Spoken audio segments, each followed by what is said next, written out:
अस्सलामु अलैकुम वरहमतुल्लाहि वबरकातुहु नहमदुहु अनुसल्ली अला रसूलिहिल करीम अम्मा बाद फ़अऊज़ु बिल्लाहि मिनश शैतानिर रजीम बिस्मिल्लाहिर रहमानिर रहीम या अय्युहल्लज़ीना आमनू कुतिबा अलैकुमुस सियाम कमा कुतिबा अलल्लज़ीना मिन क़ब्लिकुम लअल्लकुम तत्तक़ून सदक़ल्लाहुल अलियुल अज़ीम व सद्दक़ना नबियुल मतीनुल करीम व नहनु अला ज़ालिका लमिनश शाहिदीन वश-शाकिरीन वल्हम्दुलिल्लाहि रब्बिल आलमीन।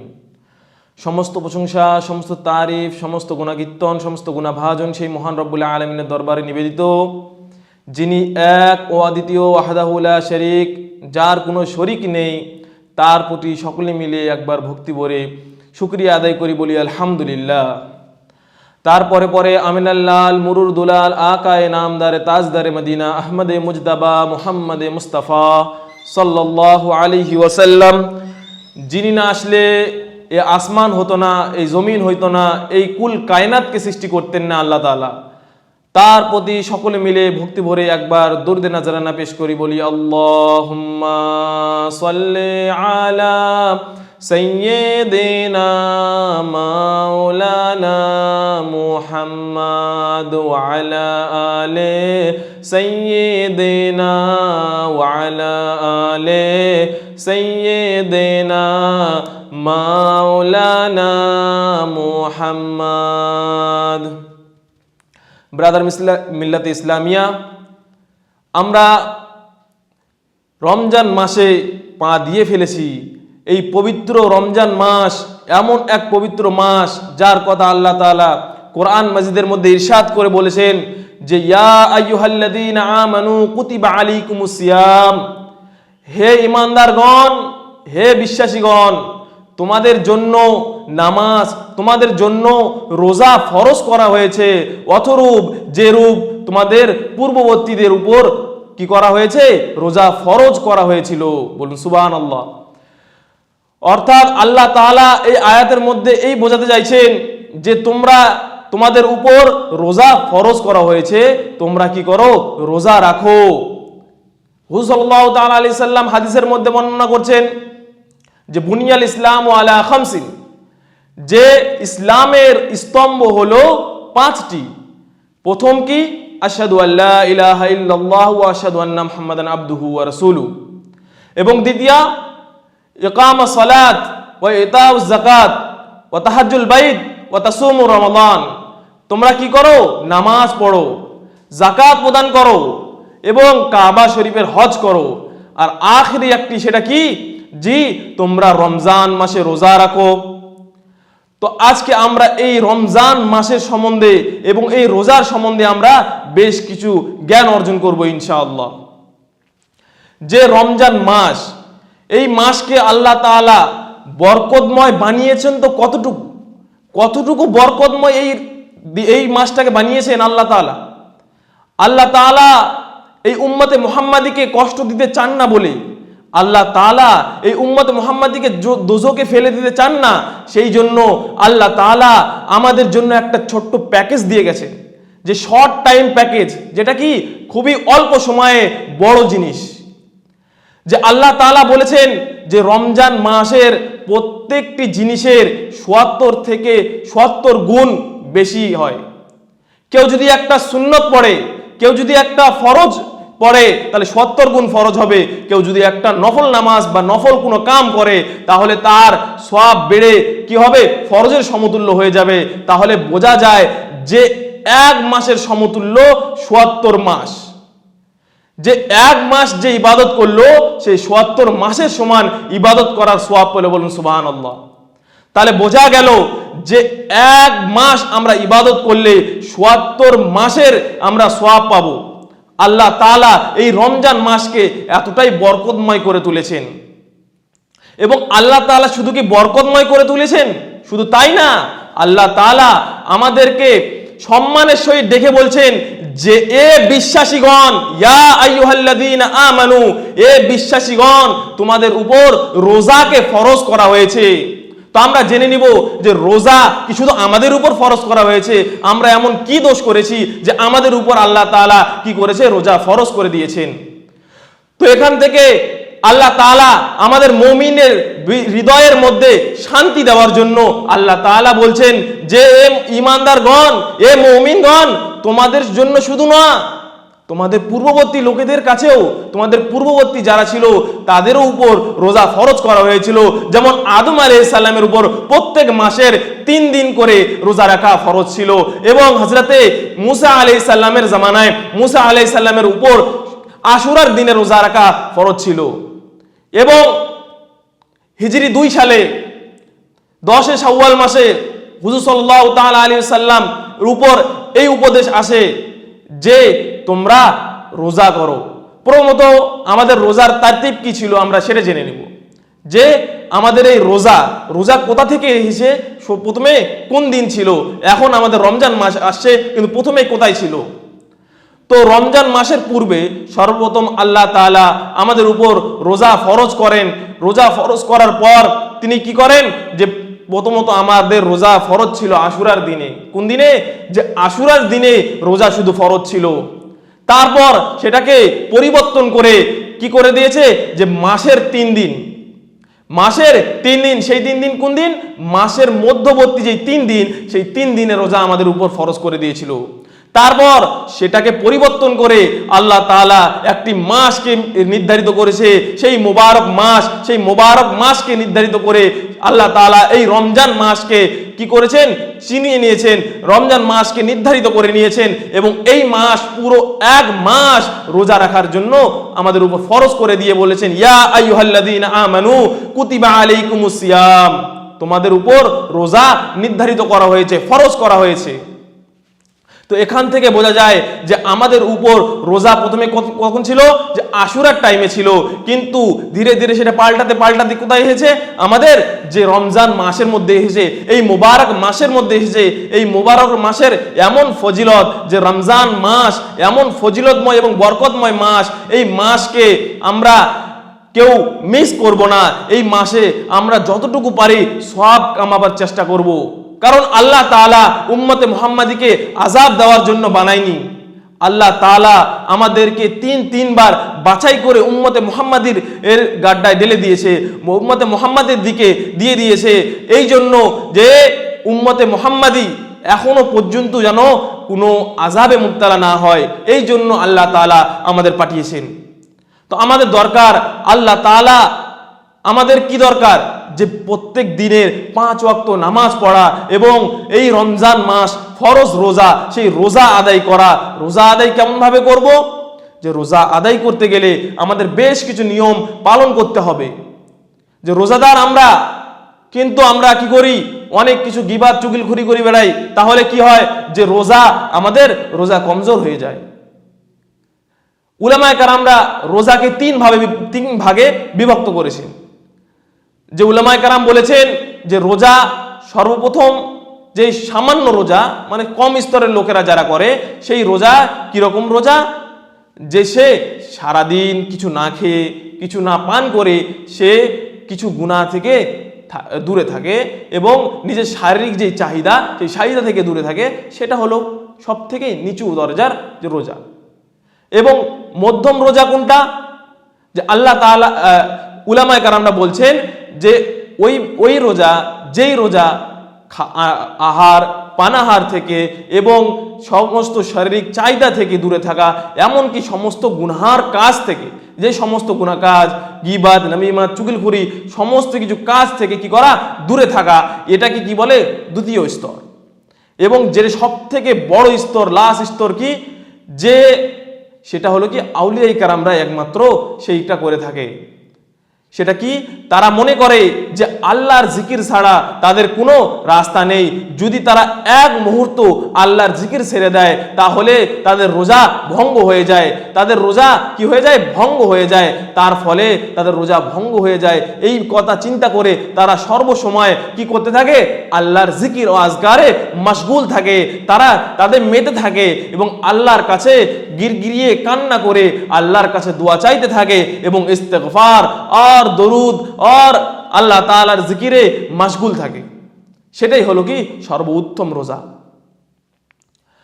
তো আমরা আজকে এটাই জানবো যে আমরা রোজা করলে আমাদের যে রোজা, এই রোজা করলে আমরা কি পাবো, রোজার যে তাৎপর্যটা আমরা সেটা জেনে নেব। রোজা যদি আমরা করি, তার পরিদান কি বলেছেন, যে তোমরা মুত্তাকি হয়ে যাবে। তার দান কি, যে তোমরা যদি কি বলেছেন, যে ইয়া আইয়ুহাল্লাযীনা আমানু কুতিবা আলাইকুমুস সিয়াম কামা কুতিবা আলাল্লাযীনা মিন ক্বাবলিকুম লাআল্লাকুম তাত্তাকুন, যে তোমরা পরবর্তী লোকেদের মতো রোজা করো, যাতে তোমরা কি হতে পারো, মুত্তাকি হতে পারো, পরেজগার হতে পারো। তো আমাদের পরেজগার হওয়ার জন্য কি করতে হবে, এই রোজা রাখতে হবে। প্রথমত এই তাৎপর্য হল এটাই, যে রোজা রেখে আমরা মুত্তাকি কিভাবে হব, এর তাৎপর্য কি। তো সর্বপ্রথম যে পূর্বাভাস স্মরণ করিয়ে দেয়, মানে আমাদের যে পূর্বের যে গুণাগুলো, পূর্বে যে আমরা ছিলাম, যখন আমাদের জানও আসেনি, আমাদের দেহ এবং রূহ দুটোই একসঙ্গে মিলিত হয়নি, সে মতো অবস্থায় আমরা কেমন ছিলাম। আমাদের জিসমের, আমাদের যে নাফস, সেই নাফসের খাদ্য কি, নাফসের খাদ্য হলো, নাফসের যে চাহাত সেটা কি, সেটা হলো যে দুনিয়ার খাওয়া দাওয়া এবং শোর তামাশা করা, এবং রাতের বেলা দিনের বেলায় খাওয়া দাওয়া করবে এবং রাতের বেলা গভীর নিদ্রায় ঘুমিয়ে থাকবে। এটাই হলো নাফসের খাইশ। এবং রুহের খাইশ কি, রুহ কি চায়, রুহ চায় যে দিনের বেলা যেন রোজা থাকে এবং রাতের বেলা যেন সে জেগে ইবাদত করে। আর এই সময় যে আল্লাহ তাআলা আমাদের এত বরকত মাস দিয়েছে, বরকতের মাস, এবং এই রোজার যেই তাৎপর্য সেটা হলো এটাই, যে রুহ যেটা চাচ্ছে আমরা সেটাই করছি, কিন্তু নাফসের আমরা বিপরীত যাচ্ছি। কিভাবে, যে নাফস আমাদের বলছে তোমরা খাওয়া দাওয়া করো, তাতে আমি কি হব, সুস্থ থাকবো, তোমরা খাওয়া দাওয়া করো তাতে আমরা সবল থাকবো, তাতে আমি অনেক কিছু করতে পারবো। কিন্তু আল্লাহ তাআলার হুকুম মেনে রুহের দিকে চেয়ে আমাদের যে রুহ, সেই রুহের কথা শুনে আমরা কি করি, যে সর্বসময় সুবে সাদিকের পর থেকে নিয়ে মাগরিব পর্যন্ত আমরা কিছু খাওয়া দাওয়া করি না পান করি, আমরা কিচ্ছু করি না। কেন, যে একমাত্র আল্লাহর ভয়, যে কেউ না দেখুক। আমরা যদি একসঙ্গে বসে বা এক ঘরে, অন্ধকার ঘরে গিয়ে যদি আমরা পানি পান করি, আমাদেরকে কেউ দেখবে? কেউ দেখবে না। কেউ আমাদেরকে দেখতেও পাবে না যে আমরা পানি পান করেছি কিনা। আবার আমরা বুক ফুলিয়ে গিয়ে কে ইফতারের টেবিলে বসে আমরা ইফতার করতে পারবো। লোকেরা কি ভাববে, যে না সে রোজা ছিল। কিন্তু তা নয়। রমজান মাস আসলে প্রত্যেকটা মুমিন মুসলমান এটাই ভাবে যে রমজান মাস চলে এসেছে, এই মাসে আমাকে কেউ না দেখুক, আল্লাহ তাআলা দেখছেন। অন্তরে তার এই ভয়টা থাকে যে কেউ না দেখুক, আমাকে কে দেখছে, আল্লাহ তাআলা দেখছে। সেই কারণে আমরা ঘরে থাকি বা বাইরে থাকি, আল্লাহ তাআলা আমাদের মনের মধ্যে কি হচ্ছে সবকিছু আল্লাহ তাআলা কি করেন, জানেন। সেই জন্য আমরা এই নাফসের যে খায়েশ ছিল, সেই খায়েশগুলোকে আমরা পরিত্যাগ করে দিই। তাকে আমরা ত্যাগ করে দেওয়ার পর আমরা কি করি, এই নাফসের কন্ট্রোল করে নিই এবং তাকে দিনের খাওয়া থেকে বিরত রাখি, রাতের ঘুম থেকে বিরত রাখি। রাতের ঘুম থেকে কিভাবে বিরত রাখি, যে রাতের মধ্যে আমরা 20 রাকাত তারাবি নামাজ পড়ে সেই ঘুম থেকে বিরত রাখি। এবং সুবে সাদিকের আগেই আমরা কি করি, তাহাজ্জুদ পড়ে নিই। তাহাজ্জুদ পড়ে আমরা কি করি, এই নাফসের বিরোধিতা করি। তো রমজান মাস একটি উত্তম মাস। এই মাসে আমরা অনেক বেশি টাইম আমরা কি করব, সওয়াবের দিকে লাগাবো এবং বেশি বেশি করে নফল ইবাদত করার চেষ্টা করব।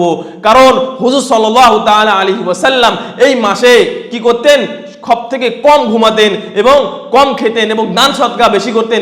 এমনকি ইবাদতের জন্য কমরবাস্তা হয়ে যেতেন, মানে এক জায়গায় দাঁড়িয়ে যেতেন এবং সেখানে সে গোটা রাত ইবাদতের মধ্যে কাটিয়ে দিতেন। এই মাসে আল্লাহ তাআলা নবী হাবিব সাল্লাল্লাহু তাআলা আলাইহি ওয়াসাল্লামের কেমন ছিল তার জিন্দেগি, যখন সে রমজান আসতো। রমজান আসলে হুজুর সাল্লাল্লাহু তাআলা আলাইহি ওয়াসাল্লামের চক্ষু হইতে একটা লাইন প্রবাহিত। চক্ষু দ্বারা কি হতো, চক্ষুর দুই পাশ দিয়ে একটা লাইন বয়ে যেত, লাল হয়ে যেত। কিসে, অশ্রুতে।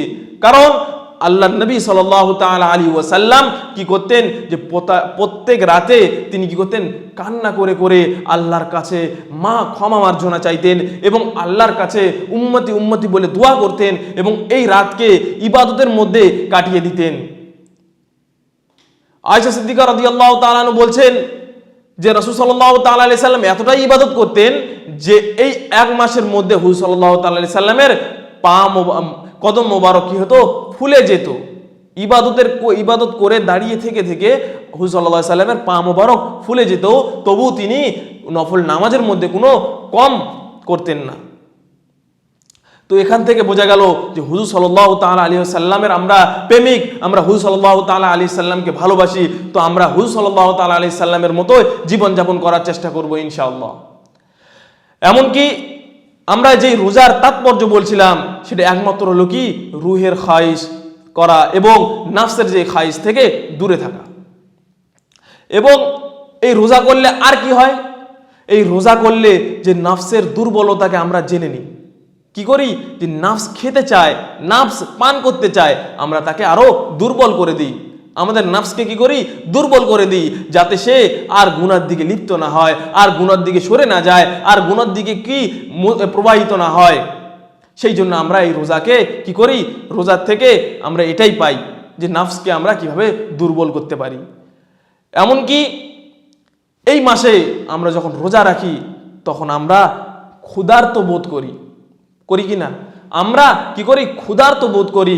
এই মতো অবস্থায় যখন আমরা সকাল থেকে সন্ধ্যা পর্যন্ত কোনো কিছু না খেয়ে আহার পানাহার না করে থাকি, তখন আমরা গরিবের কষ্ট বুঝতে পারি যে গরিবরা কিভাবে আল্লাহ তাআলার কাছে কিভাবে তারা এই দুনিয়ার বুকে বেঁচে আছেন না খেতে পেয়ে। যারা রাস্তার মাঝে আছে, যারা রাস্তার সাইডে শুয়ে থাকে, তাদের খবর আমরা জানি যে রাতের নামাজ পড়ে, যে আমরা নামাজ জাগ্রত অবস্থায় পড়ি এবং রাতের যে ঘুমটা পাই না সেটা দেখে আমরা বুঝতে পারি গরিবদের অবস্থা। যারা রাস্তার সাইডে শুয়ে আছে তারা কত রাত ভর্তি জেগে থাকে, কারণ যে তাদের কি কোনো গাড়ি এসে চাপা দিয়ে যাবে কিনা। সেই জন্য যখন সে রাস্তা সুশান্ত হয়ে যায় তখন রাস্তার এক কিনারায় তারা কি করেন, শুয়ে থাকেন। আমরা তখন এটাই বুঝতে পারি যে ক্ষুধার্ত ব্যক্তিকে যদি ক্ষুধা লাগে তাহলে তাদের অবস্থা কি হয়। সেই জন্য আল্লাহ রাসূল সাল্লাল্লাহু তাআলা আলাইহি সাল্লাম বলেছেন যে রোজাদারদের জন্য দুটো খুশি। রোজাদারদের জন্য কি হয়, দুটা খুশি হয়। একটা খুশি হলো যে আল্লাহ তাআলার সঙ্গে সাক্ষাৎ করবে, কোথায়, কিয়ামতের দিনে। এবং আর একটা খুশি যে কিয়ামত দুনিয়ার বুকে কি, যে হুজুর সাল্লাল্লাহু তাআলা আলাইহি সাল্লাম বলছেন যে আর একটা খুশি এটাই, যখন আমার বান্দা, যখন আল্লাহর বান্দা ইফতারে যাবে তখন সে খাওয়া দাওয়া দেখে সে সব থেকে বেশি খুশি অনুভব করবে। এটাই হলো রোজা, এটাই হলো রোজা। এবং আল্লাহ তাআলা বলছেন কি, যে তোমরা কি করো, তোমরা রোজা রাখো। তোমরা যদি রোজা রাখো তাহলে তোমাদের কি হবে, তোমরা কি হবে, মুত্তাকি হতে পারবে, তোমরা পরেজগার হতে পারবে। এবং মুত্তাকি তো হব, পরেজগার তো হব। মুত্তাকি যদিও হই, তো মুত্তাকিদের জন্য কি পুরস্কার রয়েছে? আল্লাহ তাআলা কোরআন কারীমের মধ্যে বলছেন, মাসালুল জান্নাতিল্লাতী উইদ্দাত লিল মুত্তাকুন, যে আল্লাহ তাআলা কোরআন মাজিদের মধ্যে ইরশাদ করে বলছেন যে রোজাদার এবং যে মুত্তাকিদের জন্য জান্নাত রয়েছে। মুত্তাকিদের জন্য কি জান্নাত বানানো হয়েছে। সেই জান্নাতে কি রয়েছে, আনহারুল মা, পানির সমুদ্র, পানির নদী, এবং কি রয়েছে, দুধের নদী। আর কি রয়েছে, যে শাহেদের মানে মধুর নদী, এবং আরেকটি কি, খামরের নদী। এই সকল জিনিস আল্লাহ তাআলা কি করেছেন, জান্নাতের মধ্যে রেখে দিয়েছেন। এবং জান্নাতের যেই ফল হবে সেই ফল সমতুল্য কতটুকু হবে, সেই ফল বলা হয়েছে গাছ কি হবে, সোনার হবে। সেই গাছগুলো কি হবে, সোনা দিয়ে তৈরি হবে। এবং সেখানকার ফল এতটাই টেস্টি হবে যে প্রত্যেক কামড়ে কামড়ে নতুন নতুন স্বাদ পাবো আমরা। যে প্রত্যেক এক কামড়ে, এক লোকমায় আমরা ৭০টা করে কি হবো, স্বাদ আমরা চাখতে পারবো। এখন আমাদের প্রশ্ন এটাই যে আমরা সোনার গাছে কিভাবে ফল ফুটবে? তাহলে আল্লাহ তাআলা, আমি আপনাদের জিজ্ঞেস করতে যাই, তাহলে আল্লাহ তাআলা কিভাবে কাঠের গাছে ফল ফলায়? সেইভাবেই, সেই রূপে আল্লাহ তাআলা জান্নাতের মধ্যে সোনার গাছে ফল ফলাবেন। এবং সেই ফলের লাজ্জাত, সেই ফলের টেস্টি, সেই ফলের স্বাদ এতটাই হবে যে সে কি করবে, সে প্রত্যেক কামড়ে কামড়ে নতুন একটা স্বাদ উপভোগ করবে। এবং এই রমজান মাসের বরকত অনেকগুলি। কারণ প্রথমত যে আমাদের পূর্ববর্তী যে হুজুর সাল্লাল্লাহু আলাইহি সাল্লামের উপর প্রথম যখন রোজা ফরজ করা হয় তখন রোজা কেমন ছিল, যে রোজা ইফতারের পর থেকে যতক্ষণ পর্যন্ত না তোমরা না ঘুমাবে ততক্ষণ পর্যন্ত তোমরা খেতে পারো। তোমরা যদি ঘুমিয়ে যাও তারপর আর খাওয়া দাওয়া করতে পারবেন না, না জিমা করতে পারবে। জিমা করা সে মতো অবস্থায় কি ছিল, রাতের বেলা জিমা করা হারাম ছিল। সে মতো অবস্থায় করলে কি হতো, রোজা ভেঙে যেত। সেই জন্য কি করে, যে যতটুকু সময় যে কি সে ইফতার করার পর যতক্ষণ পর্যন্ত সে জেগে থাকবে ততক্ষণ পর্যন্ত সে পানাহার গ্রহণ করতে পারবে, তারপর সে পানাহার গ্রহণ করতে পারবে না। এটাই ছিল কি পূর্ববর্তীদের নিয়ম। মানে যখন হুজুর সাল্লাল্লাহু আলাইহি সাল্লামের উপর প্রথম কি হয়েছিল, রমজান মাস প্রথম রোজা এসেছিল হুজুর সাল্লাল্লাহু আলাইহি সাল্লামের উপর, তখন এই নির্দেশিকা দিয়ে পাঠিয়েছিল। তো এই নির্দেশিকা হযরতে সুরমা রাদিয়াল্লাহু তাআলা আনহুর ঘটনার জন্যে এই আমাদের এখান থেকে কি হয়েছে, বের হয়ে গেছে। সুরমা রাদিয়াল্লাহু তাআলা আনহু কি করেছিলেন, যে একদিন তিনি রোজা রেখেছিলেন এবং রোজা রাখার পর তিনি কাজ কামে লিপ্ত ছিলেন এবং তারপর সে এসে কি করেছিলেন, ঘুমিয়ে গিয়েছিলেন, কিছু খাওয়া দাওয়া করতে পারেননি। এবং নিয়ম অনুযায়ী তাকে কি করা হয়েছিল, খাওয়া দাওয়া, ইসলামিক নিয়ম হিসাবে রোজা রাখা, ঘুমানোর পর আর খাওয়া দাওয়া করা যাবে না। সেই জন্য তিনি আর খাওয়া দাওয়া করেননি এবং পরের দিনেও তিনি কি করেছিলেন, শুয়ে পড়েছিলেন। পরের দিনেও তিনি সে মতো অবস্থায় শুয়েছিলেন। তারপর কি করেছে, তার যে শরীর ছিল সেই শরীরটা কি হয়েছিল, ক্লান্ত হয়ে গেছিল, অসুস্থ বোধ করছিল। সেই কারণে আল্লাহ তাআলা কোরআন মাজিদের মধ্যে ইরশাদ করে বলছেন, এবং জিমা করা রাতের মধ্যে হালাল এই জন্য করে দিয়েছিলেন যে উমর রাদিয়াল্লাহু তাআলা আনহু, হযরতে উমর রাদিয়াল্লাহু তাআলা আনহুর দিকে চেয়ে, যে হযরতে উমর রাদিয়াল্লাহু তাআলা আনহু কি করেছিলেন, যে হযরতে উমর রাদিয়াল্লাহু তাআলা আনহু এক রোজা খোলার পর ইফতারের পর যেমন যখন কি ছিল, স্ত্রী সহবাস করা নিষিদ্ধ ছিল, সেই সময় হযরতে উমর ফারুক রাদিয়াল্লাহু তাআলা আনহু তিনি তিনার স্ত্রীর সঙ্গে সংযোগ করেন এবং কি সহবাস করেন। তারপর তিনি হুজুর সাল্লাল্লাহু তাআলা আলাইহি সাল্লামের কাছে গিয়ে এটা আরজ করতে চান এবং তিনি কি লজ্জিত বোধ করেন। তিনি এই গুনার জন্য সে শরম বোধ করেন এবং তাকে শরম লেগেছিল এর জন্য।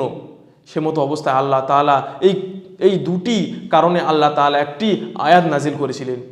সে আয়াতটি কি, সূরাতুল বাকারার মধ্যে রয়েছেন 187 নম্বর আয়াত। সে আয়াতে কি, উহিল্লা লাকুমুল লাইলা সিয়ামা রাফাসু ইলান নিসা, যে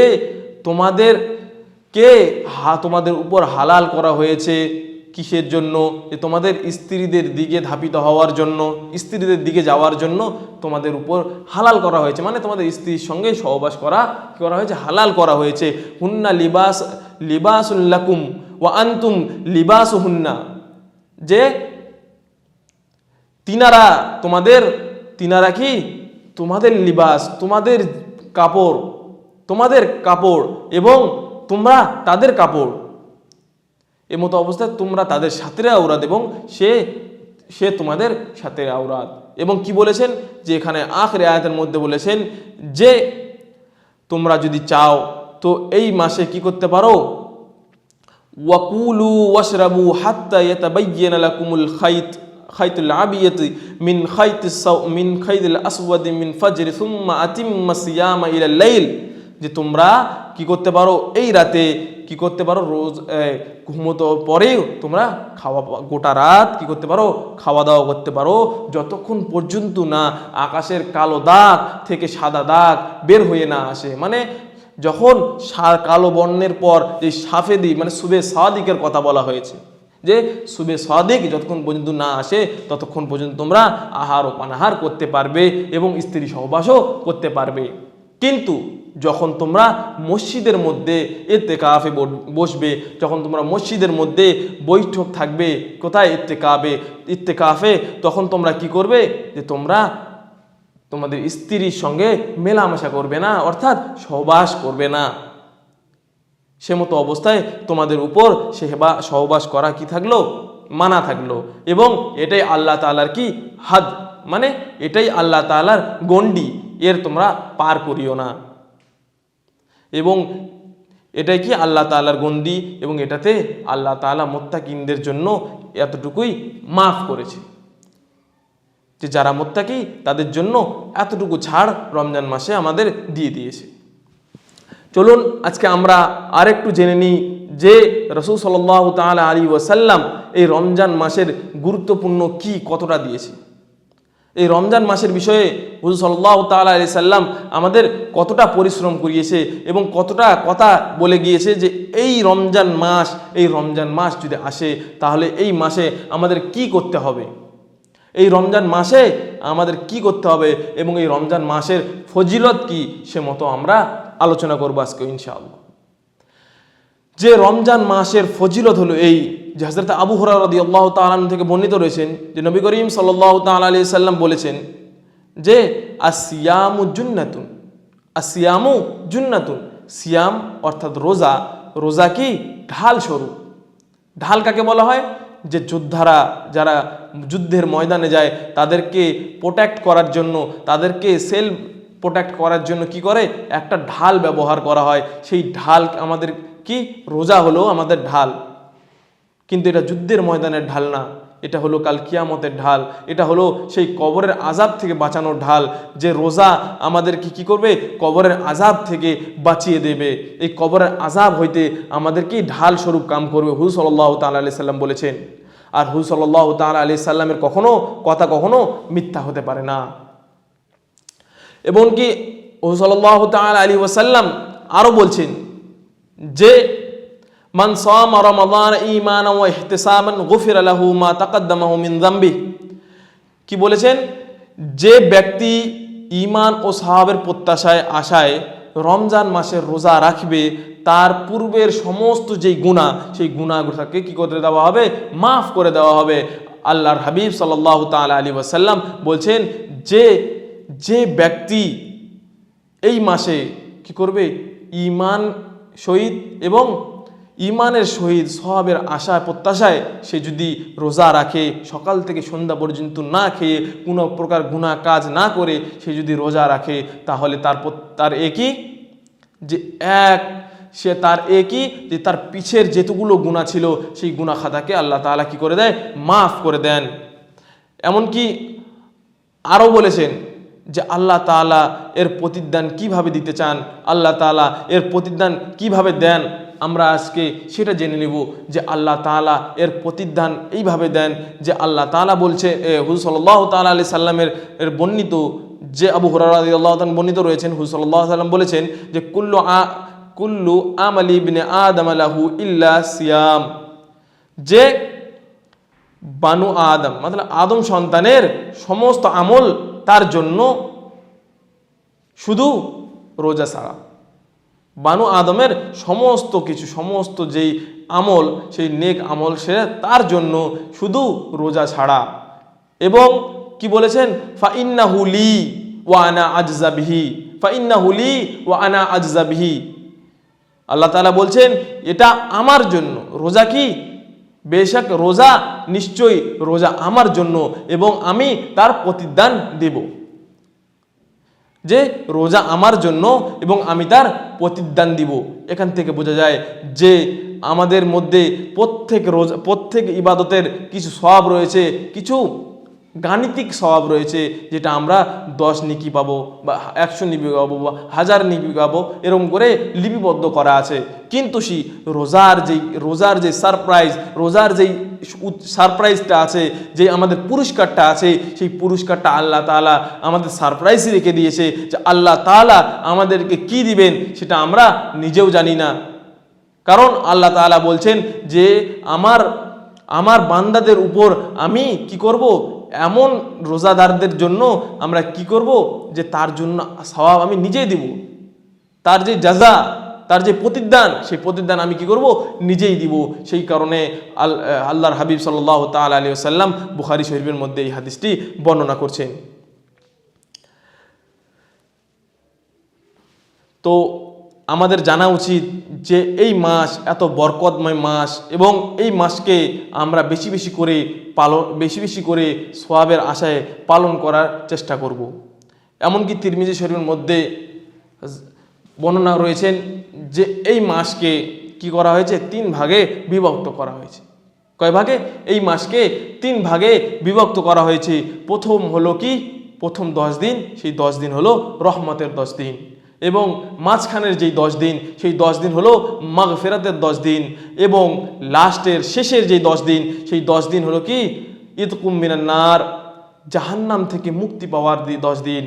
এবং আল্লাহর হাবিব সাল্লাল্লাহু তাআলা আলাইহি সাল্লাম প্রথম 10 দিনে এই দোয়াটি বেশি বেশি করে পাঠ করতেন কি, আল্লাহুম্মা রহমনি ইয়া আরহামার রাহিমিন, আল্লাহুম্মা রহমনি ইয়া আরহামার রাহিমিন, আল্লাহুম্মা রহমনি ইয়া আরহামার রাহিমিন। এই দোয়াটি তিনি কি করতেন, সর্বসময় পাঠ করতেন। কারণ যে এই 10 দিন আমরা যতদূর পারি আমরা আল্লাহর কাছ থেকে রহমত পাওয়ার আশায় আল্লাহর কাছে দোয়া করতে থাকবো ইনশাআল্লাহ। এবং আল্লাহ তাআলা যে দোয়া করে আল্লাহ তাআলার কাছে কান্না করে আমরা আল্লাহ তাআলার থেকে রহমত তলব করব। আমাদের বাড়ির উপর রহমত করুক, আমাদের দোকানের উপর, আমাদের বিজনেসের উপর, সমস্ত কিছুর উপর আল্লাহ তাআলা রহমতের যেই নাজারানা, রহমতের যেই নিগাহ, রহমতের যেই দৃষ্টি, সেই দৃষ্টি দ্বারা যেন আমাদের সকলের উপর রাখে। সেই জন্য আমরা সর্বসময় আমরা কি করব, আল্লাহ তাআলার কাছে এই প্রার্থনা করব যে আল্লাহ তাআলা যেন আমাদের উপর রহমতের চোখে তাকায়। কার চোখে? আল্লাহ তাআলা যেন আমাদের উপর রহমতের চোখে তাকায়।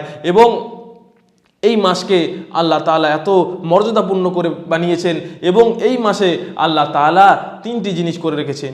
কি? যে একটি হলো এটাই যে জাহান্নামের দরজা, সেই দরজা কি করেছেন, বন্ধ করে দিয়েছেন, এবং জান্নাতের দরজা কি করেছেন, খুলে দিয়েছেন। আর একটা কি, শয়তানকে শৃঙ্খলবদ্ধ করে দিয়েছেন, অর্থাৎ জিঞ্জিরে বেঁধে দিয়েছেন, শিকলে তাকে কি করেছেন, বেঁধে দিয়েছেন, যাতে সে আর লোকেদেরকে শয়তানি না করাতে পারে। কিন্তু প্রশ্ন হলো এটাই যে আমরা এই রমজান মাসেও আমরা ইবাদত করতে চাই না, রমজান মাসেও আমরা শয়তান কামে লিপ্ত থাকি। এর কারণটা কি? আল্লাহ তাআলা তো শয়তানকে বেঁধে রেখে দিয়েছেন, তাহলে আমরা কিভাবে শয়তানি করি? তার অর্থ হলো এটাই। আমরা একটা মিসাল, ছোট্ট একটা সূত্র দিয়ে আমরা জেনে নিই যে একটি সাইকেল যদি চালানো হয়, তারপর তার পেট্রোলকে যদি থামিয়ে দেওয়া হয় এবং সে দেখবেন যে ঠিক মতন চলতেই যাচ্ছে, আবার কিছু দূরে গিয়ে যদি পেট্রোল মারা হয়, তাহলে সে মতো অবস্থায় সে চলতে থাকে। এ মতো অবস্থায় যখন শয়তান 11 মাস আমাদের সঙ্গে থাকে, কত মাস? 11 মাস আমাদের সঙ্গে থাকে, এবং 1 মাস যখন আমাদের সঙ্গে থাকে না, কিন্তু সেই 11 মাসের যেই ধাক্কাটা, যেই 11 মাসের যেই আমাদের চলনটা, যেই গতিটা, সেই গতিটা আমাদের কি রমজান মাস পুরো গোটা পার করে দেয়। যে ব্যক্তি এই শয়তানের ওয়াসওয়াসা থেকে বেঁচে থাকে, সেই একমাত্র কামিয়াব ব্যক্তি যে শয়তানের কাছ ওয়াসওয়াসা থেকে বের হয়ে আসতে পেরেছে, এবং এই রমজান মাসে বেশি বেশি করে কি করতে পেরেছে, ইবাদত করতে পেরেছে, এই রমজান মাসের বরকত সে অর্জন করতে পেরেছে। আমাদের দরকার যে এই মাসের বেশি বেশি করে বরকত অর্জন করা। এই মাসে যে আল্লাহ তাআলা প্রথম 10 দিন রহমতের রেখেছে, আমরা বেশি বেশি করে আল্লাহ তাআলার কাছে রহমত চাইব যে আল্লাহ তাআলা আমাদের সকলের উপর কি করুক, রহমত বর্ষণ করুক, এবং আমাদেরকে ইহদিনাস সিরাতাল মুস্তাকিমের পথে চলার তৌফিক দান করুক। যে আল্লাহ তাআলার হাবিব সাল্লাল্লাহু তাআলা আলাইহি ওয়াসাল্লাম আরও বর্ণনা করছেন যে রাসূল সাল্লাল্লাহু তাআলা আলাইহি ওয়াসাল্লাম বলছেন যে 5 ওয়াক্ত নামাজ, প্রত্যেক ওয়াক্তের মধ্যে যে নামাজের যে দূরত্ব, সমস্ত দূরত্বের সেই গুনাহগুলো, ছোট গুনাহকে মাফ করে দেয়, এবং 1 জুমা থেকে দ্বিতীয় জুমা, 1 রমজান থেকে দ্বিতীয় রমজান পর্যন্ত যত কিছু ছোট গুনাহ আছে সেই গুনাহকে মাফ করে দেয়, যদি সে বড় গুনাহ থেকে বেঁচে থাকে। যদি সে বড় গুনাহ, কাবিরা গুনাহ থেকে বেঁচে থাকে, তাহলে 1 রমজান থেকে অপর রমজান পর্যন্ত সমস্ত ছোট গুনাহকে আল্লাহ তাআলা মাফ করে দেন। এবং হুজুর সাল্লাল্লাহু তাআলা আলাইহি সাল্লামের একটি হাদিস রয়েছেন যে হুজুর সাল্লাল্লাহু তাআলা আলাইহি সাল্লাম একবার মিম্বারে উঠছিলেন এবং যখন প্রথম সিঁড়িতে ওঠেন, সেই সিঁড়িতে ওঠার সময় হুজুর সাল্লাল্লাহু তাআলা আলাইহি সাল্লাম আমিন পড়েন এবং দ্বিতীয় সিঁড়িতে যখন ওঠেন তখন আবার হুজুর সাল্লাল্লাহু তাআলা আলাইহি সাল্লাম আমিন বলেন এবং তৃতীয় সিঁড়িতে যখন ওঠেন তখন আল্লাহর রাসূল সাল্লাল্লাহু তাআলা আলাইহি সাল্লাম কি বলেন? আমিন পড়েন। এ দেখে সাহাবায়ে কেরামরা হতাশ হয়ে যায় এবং সাহাবায়ে কেরামদের এই হতাশ হয়ে যাওয়ার এবং হুজুর সাল্লাল্লাহু তাআলা আলাইহি সাল্লামকে এই বিষয়ে প্রশ্ন করার যেই ধরন, সেই ধরনের জন্য এবং এই যেই অভ্যাসটা ছিল এর জন্য উম্মতে মুহাম্মাদের উপর, আমাদের উপর অনেক একটা কি হয়েছে, অনেক কৃপা হয়ে গেছে যে আল্লাহ তাআলা রাসূল সাল্লাল্লাহু তাআলা আলাইহি ওয়াসাল্লাম এই যে জিনিসগুলো করতেন এগুলোর উপর সওয়াল করে উম্মতে মুহাম্মাদিকে কি করছেন, যে তারা শিক্ষা দিয়ে দিচ্ছেন যে এগুলো করা মানা আছে, এগুলো করা জায়েজ না, এগুলো করা না জায়েজ, এরকম হুজুর সাল্লাল্লাহু আলাইহি সাল্লাম এগুলো থেকে মানা করেছেন। এগুলো কি করতেন? হুজুর সাল্লাল্লাহু আলাইহি সাল্লামের কাছ থেকে জানতে চাইতেন। সেই জন্য হুজুর সাল্লাল্লাহু তাআলা আলাইহি সাল্লাম যখন এইভাবে বলতে থাকেন যে আমিন 3 বার বলতে থাকলেন, 3 স্টেপ যাওয়ার পর্যন্ত, 3 সিঁড়ি ওঠার পর্যন্ত, তখন সাহাবায়ে কেরামরা আজ করলেন, ইয়া রাসূলুল্লাহ, ইয়া হাবিবাল্লাহ, আপনাকে আমরা কখনো বলতে দেখিনি যে আপনি সিঁড়িতে মিম্বারে ওঠার টাইমে আমিন বলতে, কিন্তু আজকে হঠাৎ আপনি আমিন বলার কারণ কি ইয়া রাসূলুল্লাহ? তখন হুজুর সাল্লাল্লাহু তাআলা আলাইহি ওয়াসাল্লাম তাদেরকে বলেন যে আমার সাহাবাগণ, আমি যখন মিম্বারে উঠতেছিলাম তখন হযরত জিবরিল আলাইহিস সালাম আমার কাছে ওহী নিয়ে এসেছিল, আমার কাছে এসেছিল এবং বলল যে ব্যক্তি রমজান মাস পেল এবং সে নিজেকে ক্ষমা করে নিতে পারল না, সে নিজেকে নিষ্পাপ করে নিতে পারল না, সেই ব্যক্তি ধ্বংস হয়ে যাক। তাই সেই দোয়ায় আমি আমিন বললাম।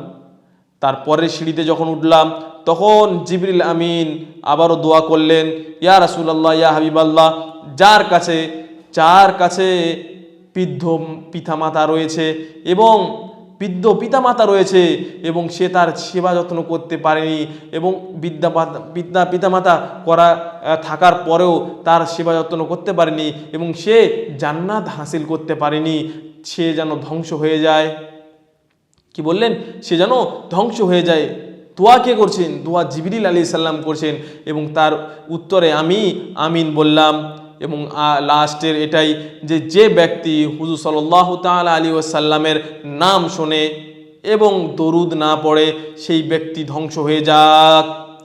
এই বলে যখন বললেন জিবরিল আলাইহিস সালাম তখন আমি কি বললাম? আমিন বললাম।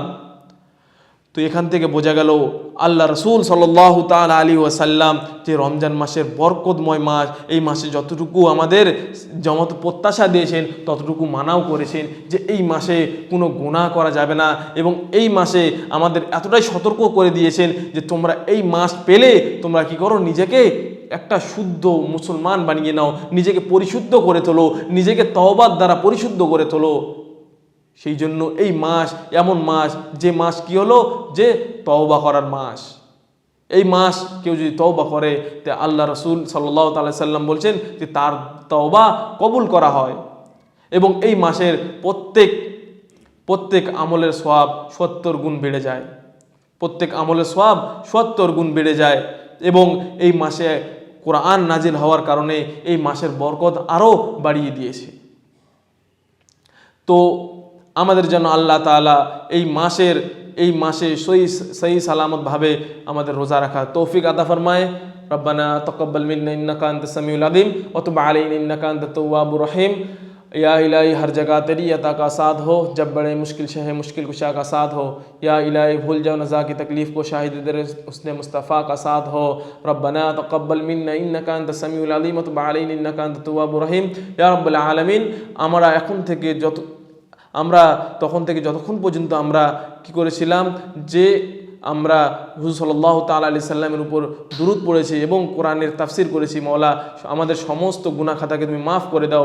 তোমার আজ এই 10 দিন, রহমতের 10 দিন, আমাদেরকে কি করো, রহমত দান করো। মওলা, তুমি আমাদেরকে রহমত দান করো, বেশি বেশি করে রহমত দান করো এবং এই রমজান মাসকে আমরা কাজে লাগানোর জন্য আমাদের উপর তৌফিক বখশো এবং কি এই মাসে আমাদেরকে বেশি বেশি করে ইবাদত করার তৌফিক দাও।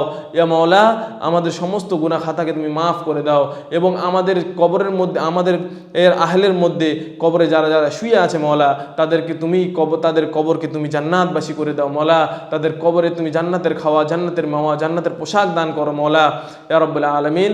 রব্বানা তাকাব্বাল মিন্না ইন্নাকা আনতাস সামিউল আলিম ওয়া তুব আলাইনা ইন্নাকা আনতাত তাওয়াবুর রহিম। রব্বানা আতিনা ফিদ দুনিয়া হাসানাতাও ওয়া ফিল আখিরাতি হাসানাতাও ওয়া কিনা আযাবান নার। আমিন আমিন সুম্মা আমিন বিহাক্কি লা ইলাহা ইল্লাল্লাহ।